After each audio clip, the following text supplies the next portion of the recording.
Hi, gestern haben wir uns mit dem Thema Editor bzw. IDE für die JavaScript, TypeScript, Node, Deno Entwicklung beschäftigt.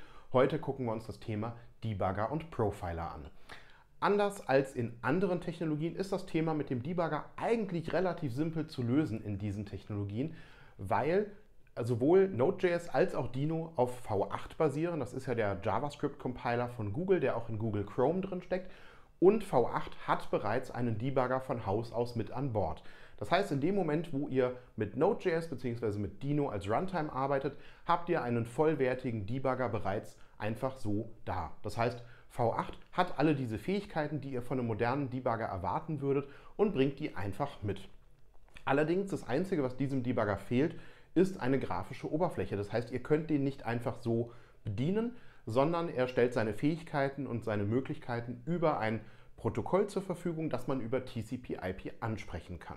Das heißt, wenn ihr Node.js-Anwendungen oder wenn ihr Deno-Anwendungen debuggen wollt, braucht ihr im Grunde genommen nur eine Möglichkeit, diesen V8-Debugger eben von außen sozusagen ansprechen zu können und dessen Zustand und dessen Möglichkeiten eben grafisch abbilden zu können.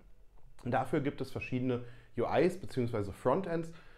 Zum einen gibt es in Node bzw. in Deno integriert den sogenannten Inspektor. Das ist eine browserbasierte Web-Oberfläche, die eben diesen Debugger steuern kann. Die macht aber unter der Haube auch nichts anderes, als sich über ein TCP/IP-Protokoll mit diesem Debugger in V8 zu verbinden. Es gibt aber auch beispielsweise in verschiedenen IDEs, in verschiedenen Editoren integrierte Debugger, die aber letztlich auch nur grafische Oberflächen für den V8-Debugger darstellen. Beispielsweise kann man sich mit dem Visual Studio Code Debugger auf diesen V8-Debugger verbinden oder es gibt beispielsweise auch für Eclipse gibt es ein entsprechendes Plugin und das ist eben je nachdem, welchen Editor oder welche IDE er verwendet, muss man eben schauen, ob es da ein entsprechendes Plugin gibt, ob es da Support für gibt, aber das Ganze ist eben immer auf derselben Basis aufgebaut. Wenn wir so viel eigentlich zum Thema Debugging. Was man beim Thema Debuggen allerdings berücksichtigen sollte, ist, dass die Notwendigkeit, überhaupt debuggen zu müssen, deutlich sinkt, wenn ihr regelmäßig und viel Tests schreibt. Das heißt, je mehr Tests ihr habt und je früher ihr mit dem Testen anfangt und je eher ihr Code schreibt, auf der Basis, dass ihr schon Tests habt und nur kleine Schrittchen vorangeht, ein bisschen Code erweitert, einen Test dafür schreibt, wieder ein bisschen Code erweitert, wieder Test dafür schreibt. Wenn ihr also im Idealfall sogar test-driven vorgeht, dann kommt ihr gar nicht in die Situation, dass ihr eine Unmenge riesigen, komplexen Code habt, den ihr jetzt auf einmal auf Fehler untersuchen müsst, sondern man merkt eben, dass Dinge nicht funktionieren sehr, sehr früh bereits in der Entwicklung, wo man gerade auch mit den Tests zugange ist. Das heißt, natürlich können Tests nicht verhindern, dass man Fehler macht. Und natürlich helfen Tests auch nicht hundertprozentig, jeglichen Fehler zu vermeiden oder sie können auch nicht jeglichen Fehler direkt aufdecken, aber sie helfen auf jeden Fall, dass man frühzeitig, in vielen Fällen, dass man frühzeitig merkt, dass es da Probleme gibt und sie teilen eben einem dann auch mit, wann diese Fehler behoben sind und das ist ein sehr, sehr mächtiges Werkzeug. Und von daher, je mehr man testet, kann man eigentlich sagen, desto seltener braucht man überhaupt einen Debugger. Beim Profiling ist es so, dass man generell selten profilen muss, weil das meiste, was man so macht, ist erstmal gar kein Performance-Problem.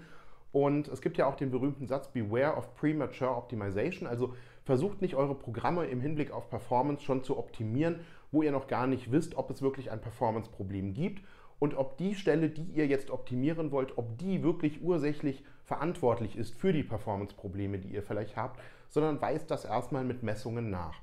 Dafür reicht tatsächlich in vielen Fällen ein ganz einfaches Konsole.log, wo man einfach mal Zeiten ausgibt, wo man Zeiten misst und dann die Laufzeiten ausgibt und damit findet man häufig erstmal raus, wo Bottlenecks unter Umständen liegen. Alternativ dazu kann man natürlich mit einem Profiling-Tool arbeiten.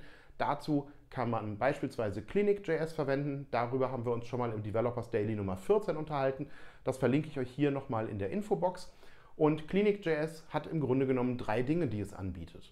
Ich kann Clinic.js erstmal über npm installieren und wenn ich das dann aufrufe, kann ich sagen Clinic.js Doktor. Und Doktor gibt mir so einen allgemeinen Überblick über sozusagen die Gesundheit meines Codes. Das heißt, ich kann herausfinden, wie viel Speicher verbraucht wird, wie die Prozessorauslastung ist, wie es mit der Event Loop ausschaut und ähnliches. Das heißt, ich bekomme erstmal einen allgemeinen Eindruck und kann dann versuchen herauszufinden, also erstmal, ob es Performance-Probleme gibt, beziehungsweise ob die eher aus synchronem Code kommen oder ob die eher aus asynchronem Code kommen, also irgendwas mit I/O zu tun haben.